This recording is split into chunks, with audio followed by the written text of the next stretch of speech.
Thank you so much for having me, and this is going to be a really powerful time. It's going to be a little heavy, but I promise I will give you hope and solutions and next steps, and then obviously ask me anything at the end. I'm an open book. There's nothing too crazy. You can ask me anything. So yeah, we'll get started. Let's see here. There we go. Okay, cool. So as you heard, I've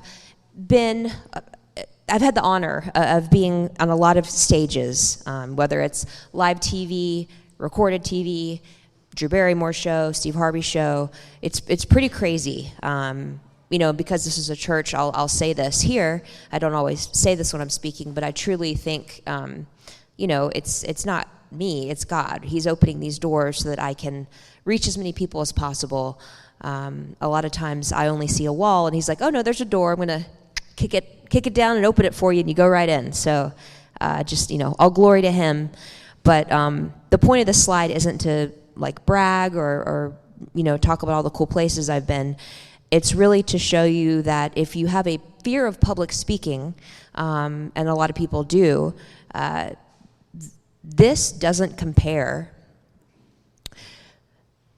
to raising a child in today's age. I mean, I think any of us would maybe rather do live TV than have to deal with raising a kid in a tech world. That's where I live. And this is my son in the middle.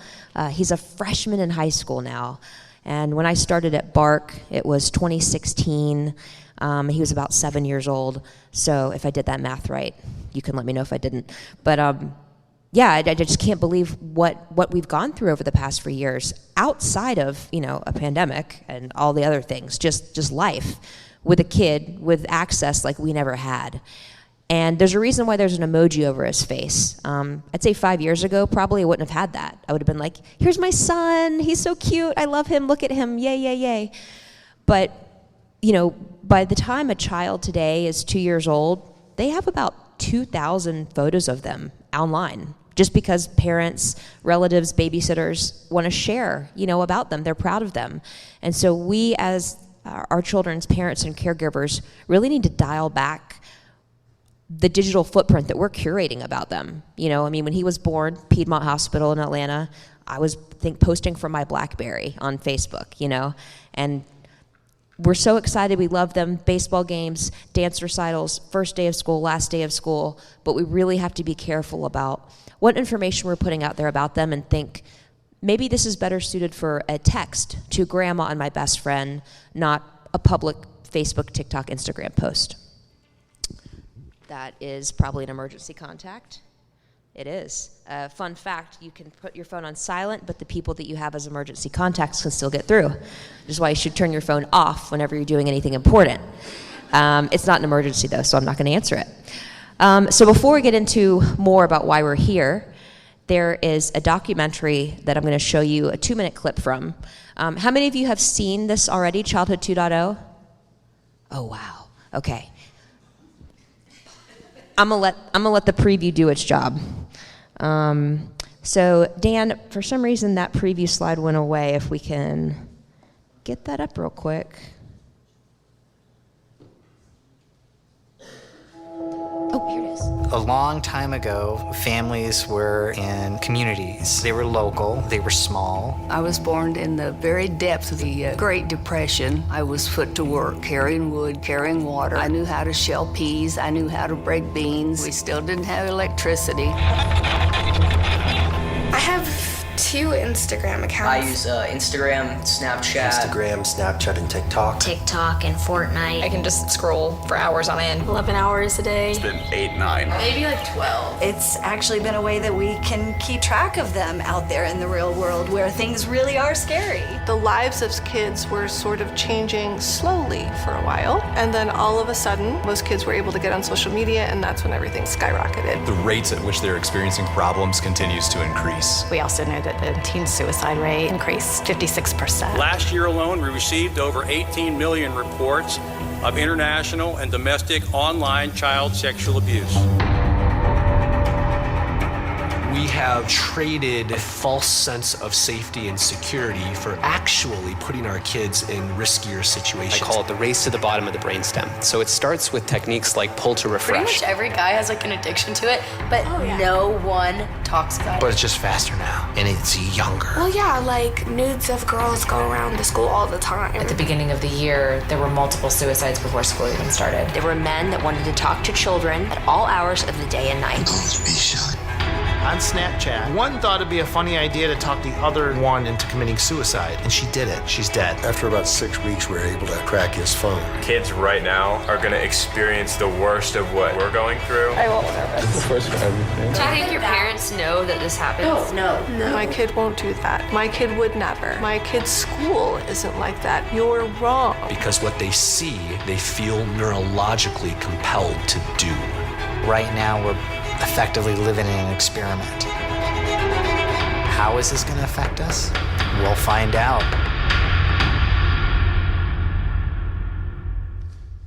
Yeah, so that's just 2 minutes of an hour and a half long documentary that is free. If you want to watch that, I'll tell you how to watch it. It's free on YouTube. I highly recommend every parent, caregiver, pediatrician, teacher, and child that has access to a smartphone that's unfettered and unmonitored watches that with their family. So we know why we're here, right? We're trying to parent in a tech world, and it's just unprecedented. There has never been a time in history that has ever been like this. No parent has ever had to parent. No kid has ever had to grow up like this. I can't call my mom and ask her, when was the right age for, you to give me Snapchat? It didn't exist. She didn't have to worry about it. All she had to worry about was MTV and, rap music that I played in my CD player, that she didn't know about. But different time. And if you're a visual person like I am, we work so hard to make our homes safe. We maybe have Ring or Nest doorbell cameras. We have carbon monoxide detectors. We lock our doors at night. Or maybe y'all don't. You're like in a really safe place. But I live in Brookhaven in Atlanta. We lock our doors. Anyway, home's safe, right? But we could be sitting less than an arm's length away from our children in our safe homes and have no idea what they're doing on these devices. We're scrolling everybody's best, brightest filtered lives on Instagram, and they could be on, what used to be Twitter, now it's X, expressing suicidal ideation. And that's one of the reasons why we started Bark back in 2015, was so that we could alert parents to what was happening in children's tech, because they didn't know. They just didn't know. And tonight is not about Bark, but to give you context for why I know what I know and why I do what I do. It's because of my work at Bark. I joined the company in 2016, a year after it started. Employee number 8, we're now over 100, and we now help to protect close to 7 million children across the nation. Our tech is used in almost 4,000 schools across the nation, and we are analyzing children's social media, text, email, browsing history, monitoring Androids, iPhones, helping parents with screen time and location tracking, and it's a lot. It's a lot. So that's how I know what I know, and about to tell you some more things based on that. So I mentioned the 7 million children that we're helping to protect. Real quick, is this pee popping too much? Are we good with sound? Is it okay? Good. Like whenever I do karaoke, which is not a lot, but I'm always like, I don't know how to distance-wise. So anyway, any mic tips I will appreciate. But yeah, so why we're here, the 7 million children, because of that, every year we analyze a data set based on all of those accounts and devices we're monitoring. And over 2023, we analyzed 5.6 billion data points across children's accounts, devices, et cetera. And here's what we found. The rate at which tweens, that's children 8 to 12, and in some cases as young as 6 and 7 years old, and then teens experience violence. As you can see, they're high. And this does not include video games. If they're playing things like Call of Duty or other games that have very realistic simulated graphic violence, that's higher. There is a very big problem with children struggling with mental health in this country. Ask any pediatrician today how much of their time each day is spent focused on mental health issues with their child patients versus, the common cold, a possible broken rib, whatever. And they'll say probably about 30% of their day now is focused on helping children with mental health issues. It's heartbreaking. One of the reasons for that is the bullying. It's off the charts. It's very hard to escape. My son has been affected by it, and it's just so heartbreaking to see good kids make bad choices. Any kid can not only be bullied, but any kid can be the bully, and it's really, really hard. And bullying today is different, obviously, but I'll give you some examples. If we, when we were growing up, were bullied at school, we could at least go home and get away from the bullies.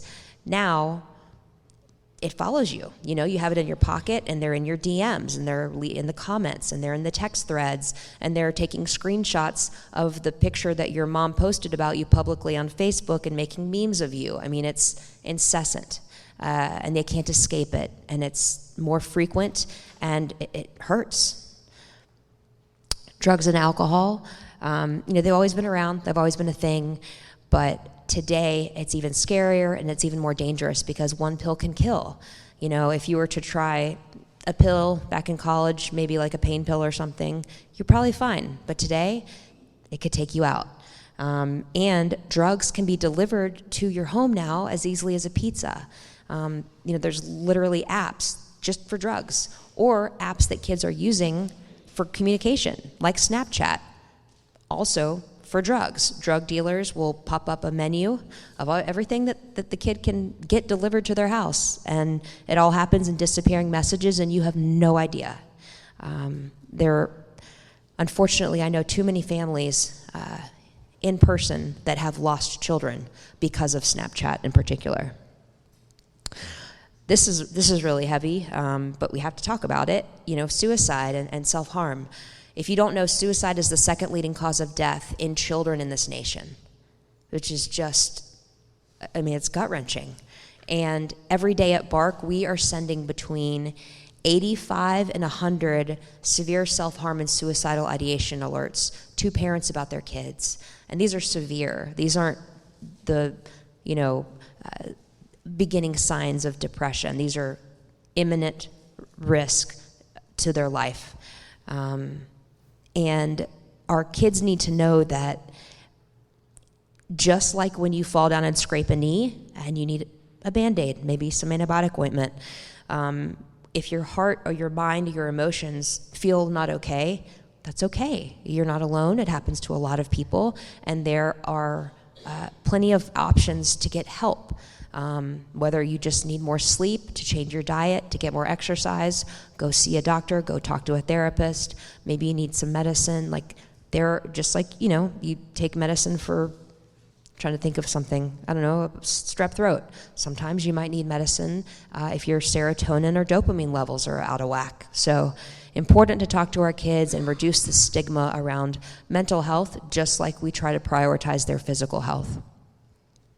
Sexual content is also something that's been around forever, but today it's just so much easier to access and find and stumble upon, even if you're not even looking for it. A little kid could be really interested in kittens, kitty cats, and go down a really bad rabbit hole quickly on the internet. I'll leave it at that. But, not only that, but back in the day, we might stumble across, some uncle's magazine he kept in a drawer, maybe. Or maybe, you went to a friend's house whose parents actually paid for cable and, could maybe see some things. But that was very limited in its exposure. Now, every kid has porn in their pocket if they don't have the proper protections, filters, time limits, etc. And the sexual content of today is, again, so much different, so much more violent, so much more graphic. and really dishonest, because, we don't want to shame our kids. None of us would be here if it weren't for sex. So sex is not a bad thing. It's a blessing from God in the right context. But our kids are growing up and not understanding that what they are experiencing now can potentially hinder their ability to have a healthy sexual relationship when it is time and when it is in the right context. And that's so sad, because it's a beautiful gift, and they're being robbed of that at much earlier ages than we can imagine. You saw in that clip where our team went undercover as an 11-year-old on Instagram, and within minutes had grown men in our DMs. And there's approximately 500,000 predators online at any time, and each predator impacts about 250 children over the course of their life. And just please don't think it can't happen to your child. And I'll be going over some tips for how to talk to your kids about this terrible, scary topic, and some things that you can do to help prevent them from being a victim. Anxiety, I get this every time I speak to groups, large and small, and when I'm talking about this sort of thing, this is the heaviest possible topic to be able to address, and combine that with children. It's like, it's not easy. But if you put your feelings aside and think about our kids and how they're just constantly inundated, if they have access, it's a 24/7, 365 news cycle of everything bad that's happening in the world, and algorithms, and it's a lot.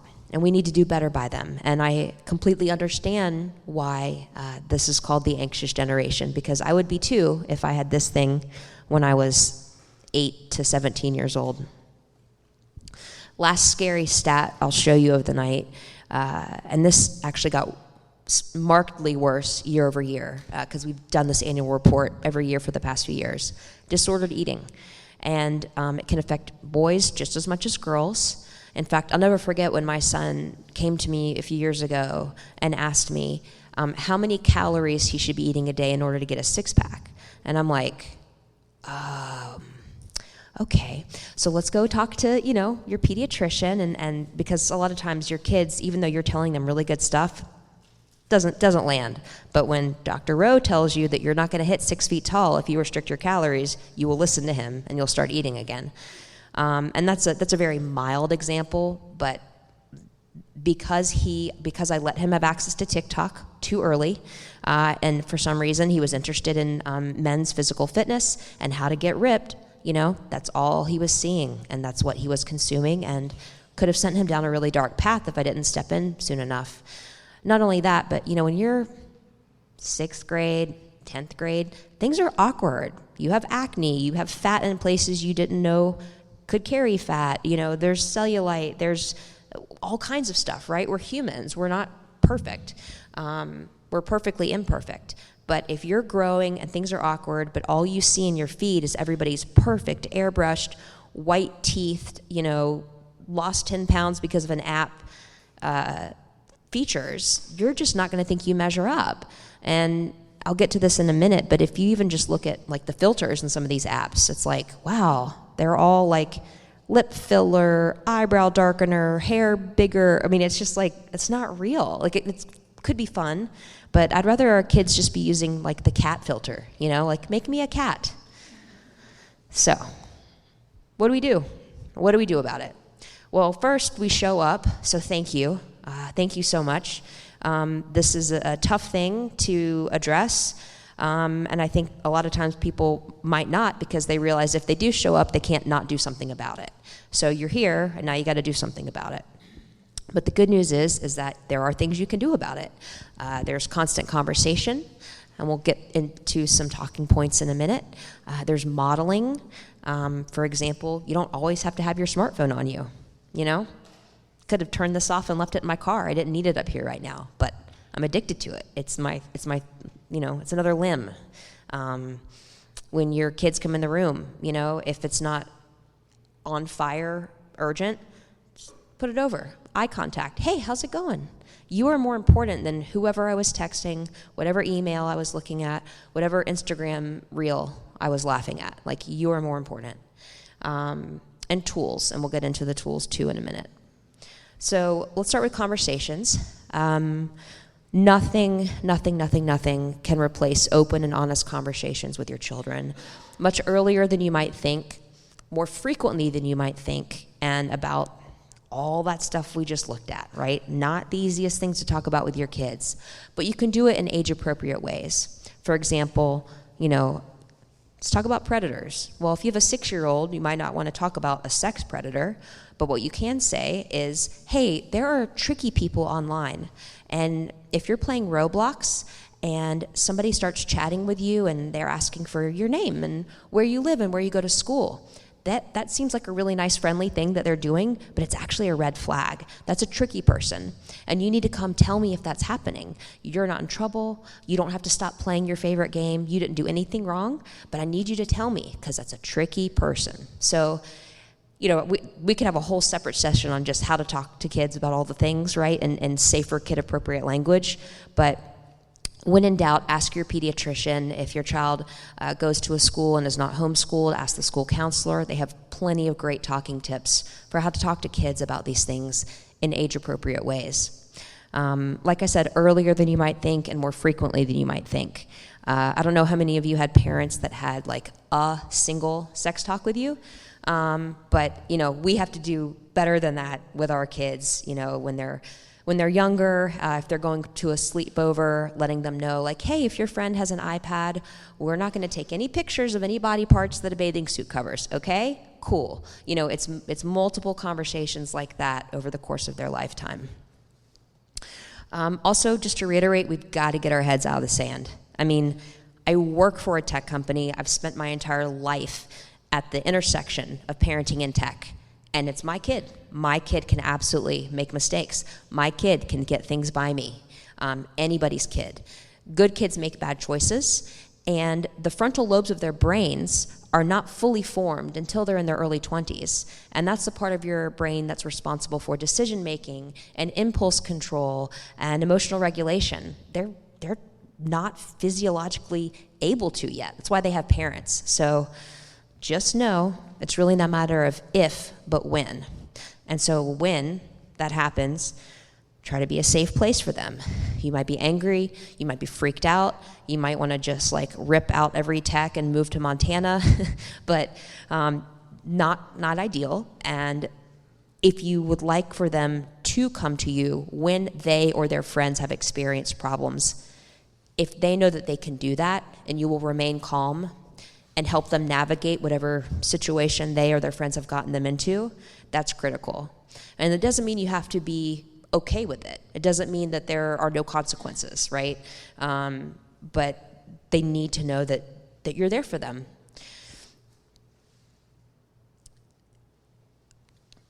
Let me go back to that real quick. I missed one thing, and that's just to give yourself some grace too. This is hard. This is really, really hard. I beat myself up probably once a day at minimum about the mistakes I made, giving my son access to XYZ way too young, the conversations I wish I would have had with him, but I didn't, et cetera, et cetera, et cetera.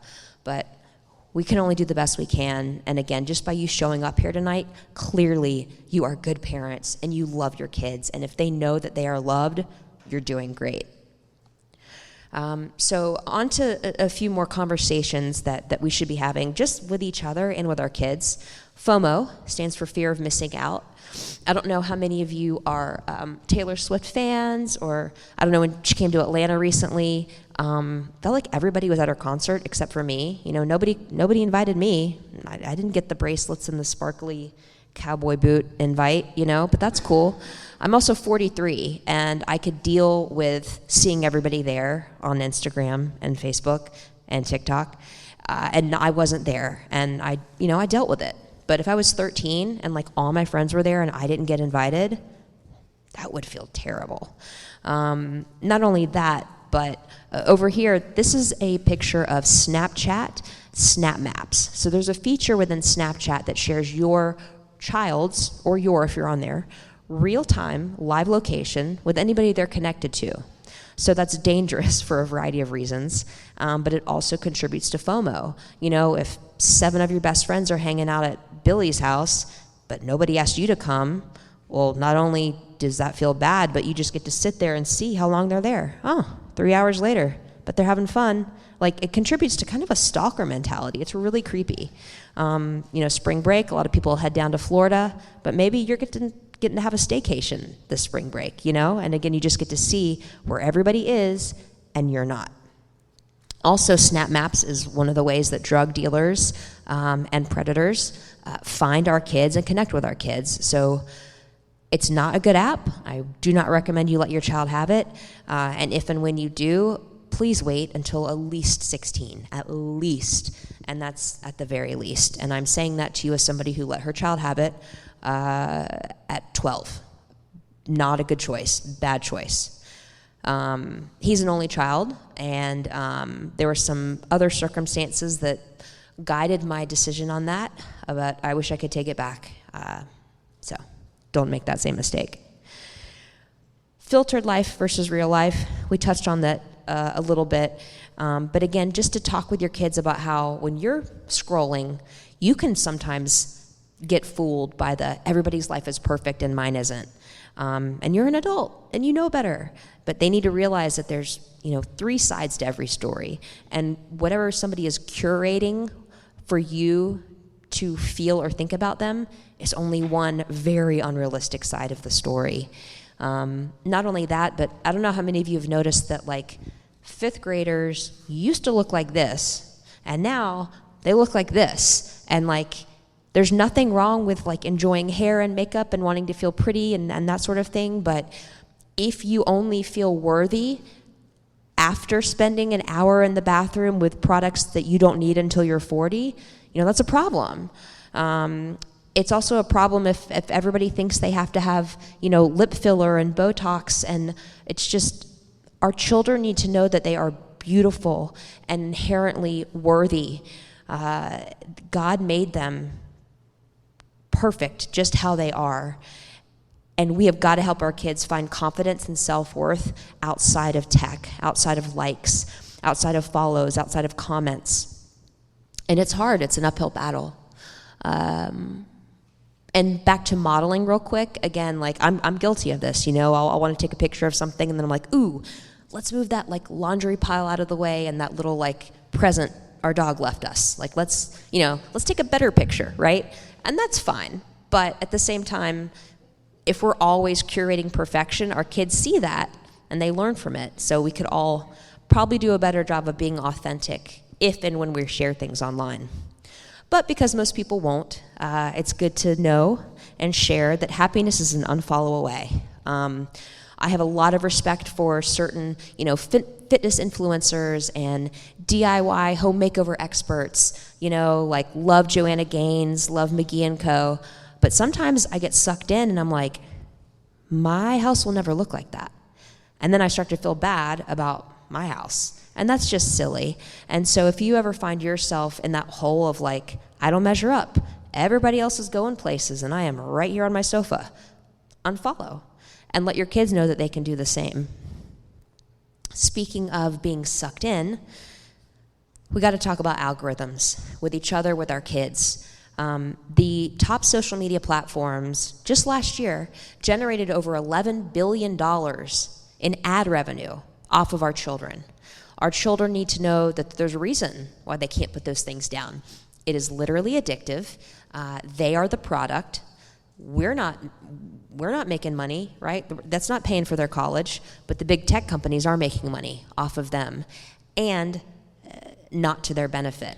Our children need to know that whenever they hover over anything for more than a second, the algorithm, whether it's YouTube, TikTok, Instagram, you name it, thinks they want to see more of that.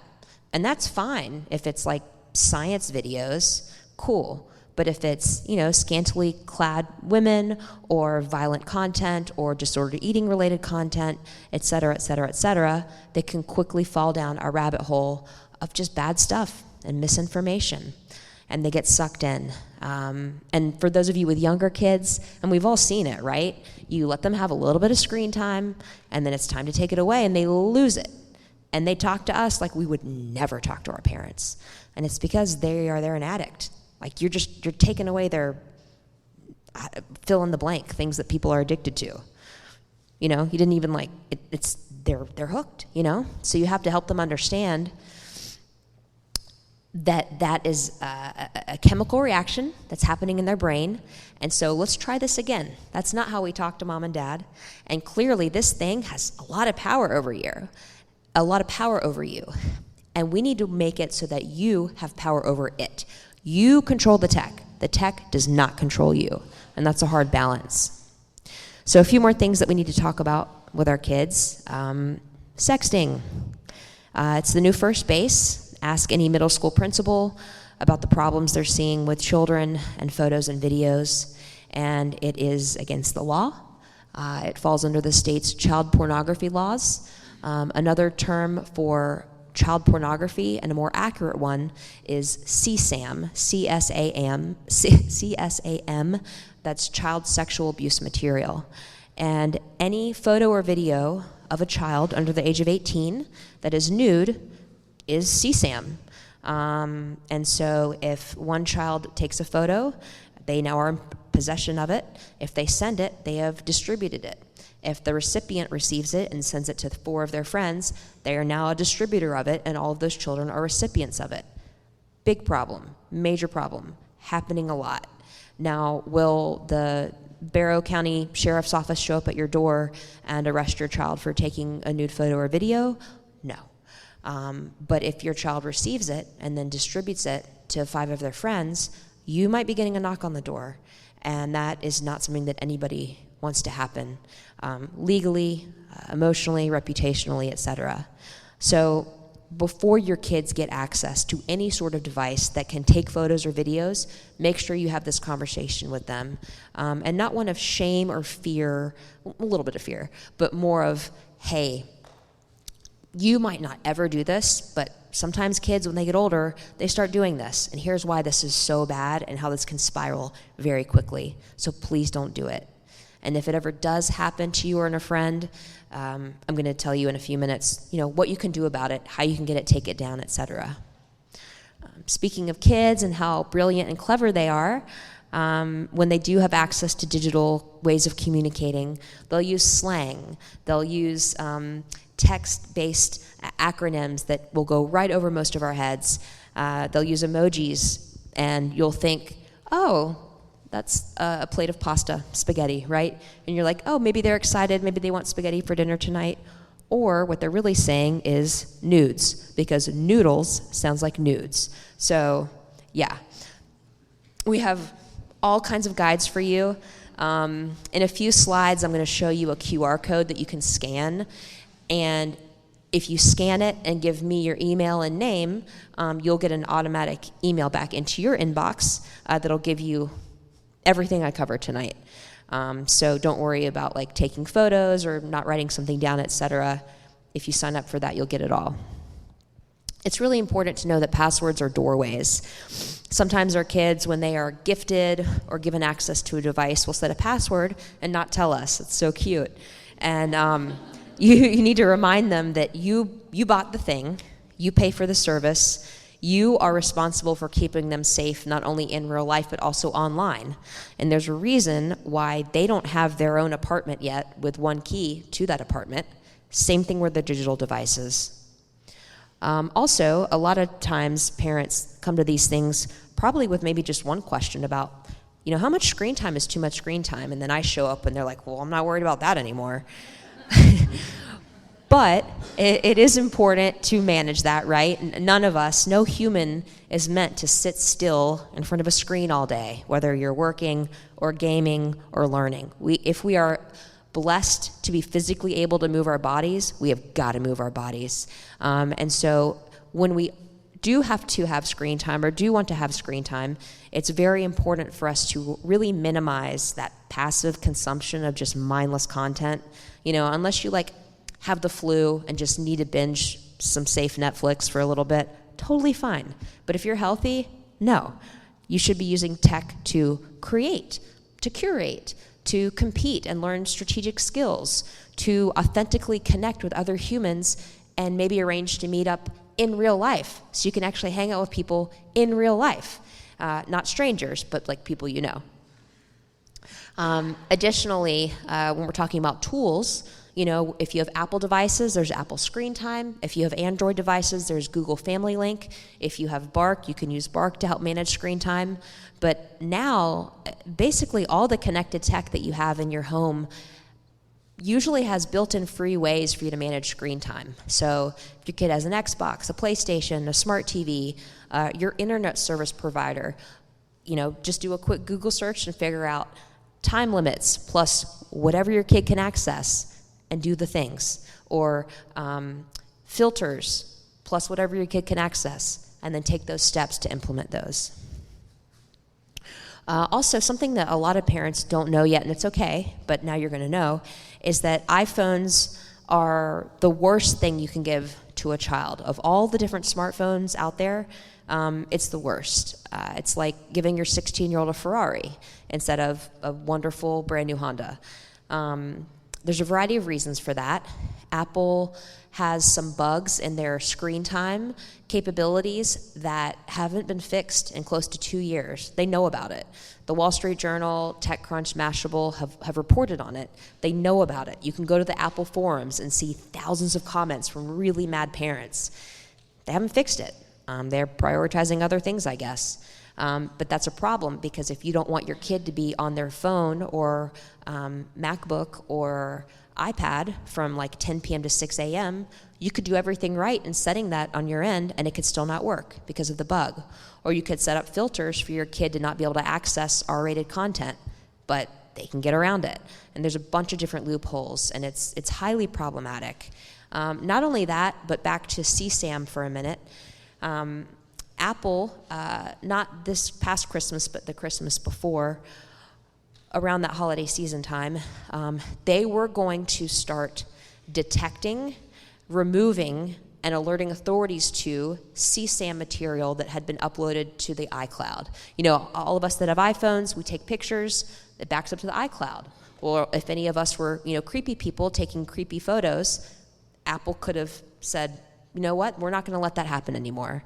And they were going to roll that out. But shareholders, investors, privacy advocates said, no, you can't do that. And so they decided to cater to those people instead of helping to protect children. And I would argue that predators don't deserve privacy, and children deserve the right to live a childhood free of exploitation. So while I have Apple products, I like them, they work, I get it, they're cool, they're fun, they're sleek. Apple prioritizes privacy, not child safety. And so if you're an adult, that's fine. But for kids, go with literally anything else.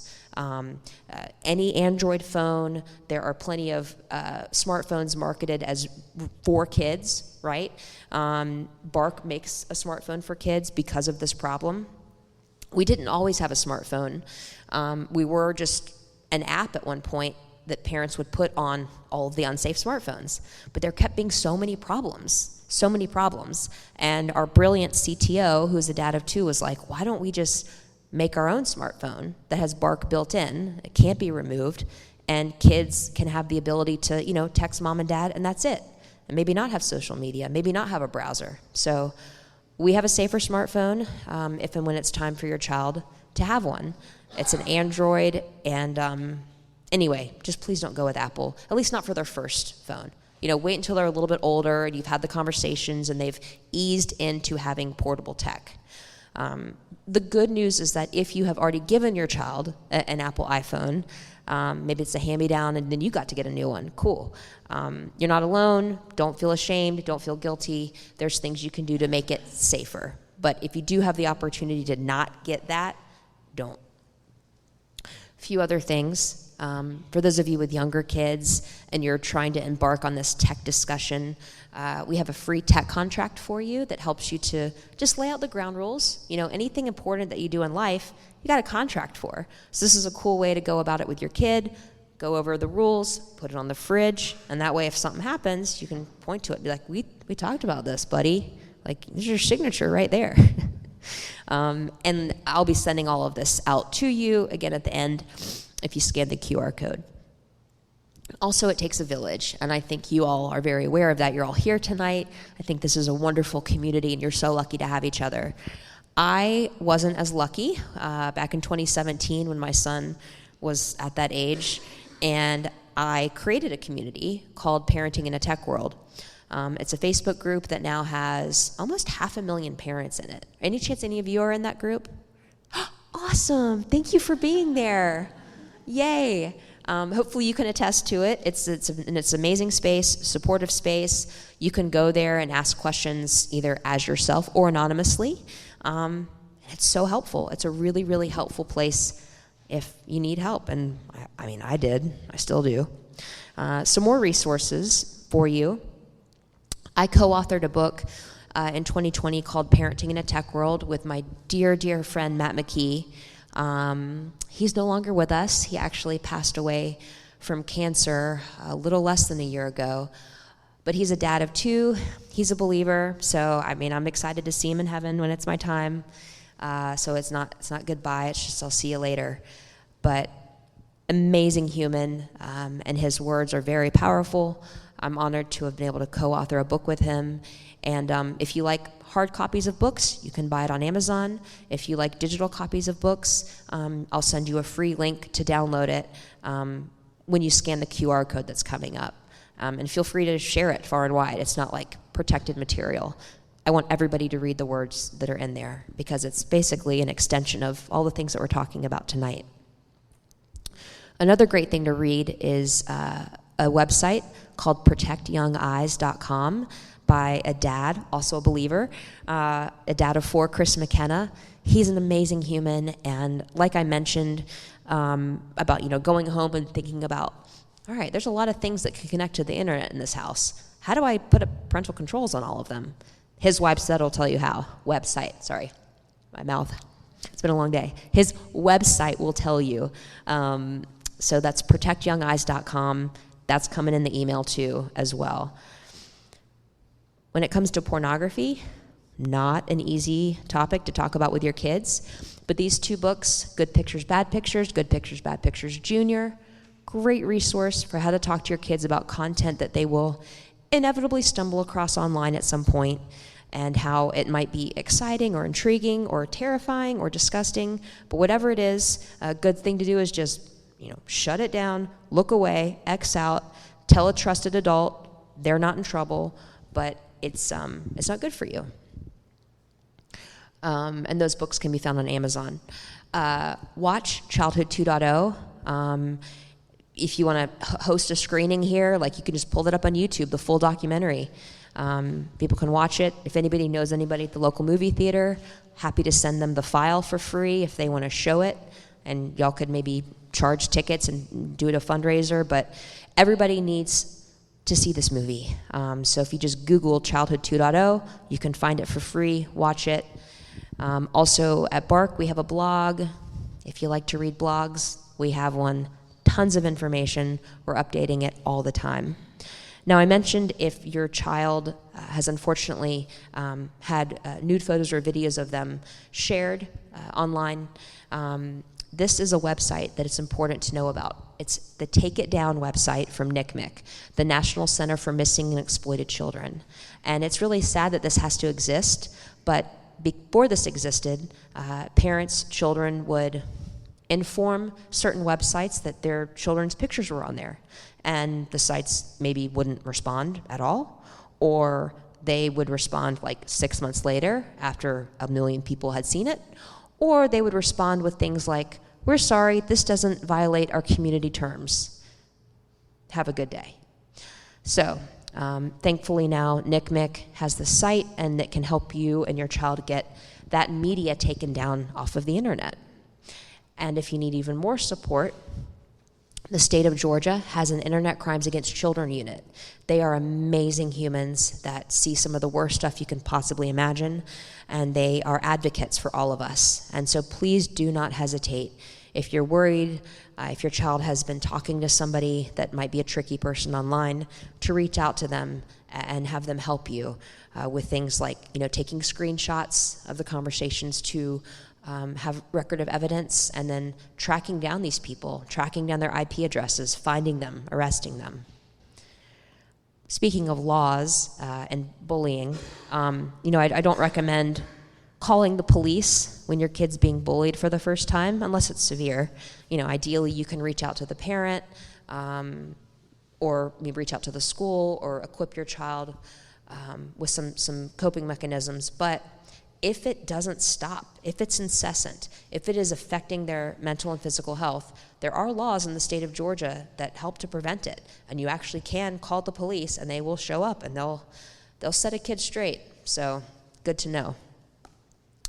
On to tools. So these are just a few tools that you have at your disposal as a parent in a tech world. All of these up here will help with location sharing if you want to share the location with your family and that sort of thing. Only Bark and Life 360 will give you details like the speed of the vehicle that the child is driving in some cases crash detection features, etc. Actually, Apple, I think, has that too if you set it up.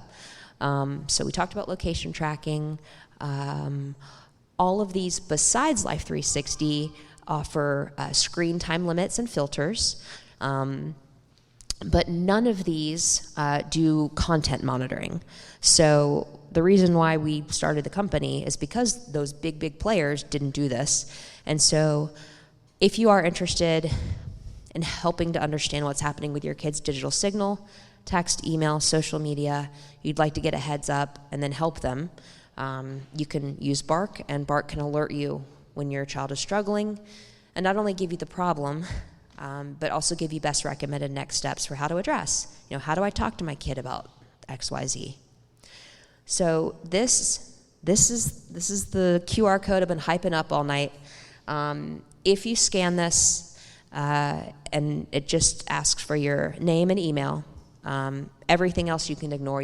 I don't need your phone number. You don't have to answer any of the questions if you don't want. It's really just a gauge for me to know how I did tonight, or maybe what I missed covering, etc. But if you scan that and sign up, you should get like an automatic email from, quote, me, with a bunch of resources that we covered tonight. And while the email is automated, if you respond to it, it actually does go to me. Not like my assistant, not a team, like it comes to my inbox. And so if you ever would like to contact me, reach out to me, that's one way to do it. Sometimes it might take me a few days because I get a lot of emails. But I will get back to you, and happy to help however I can. Last slide before questions. If you are on social, and that's totally cool if you're not, and you want to connect with me, I have a pretty strange name, so pretty easy to find me. Not many people have it. And that QR code will take you to things like my Instagram, my YouTube, my Facebook, yada, yada, yada.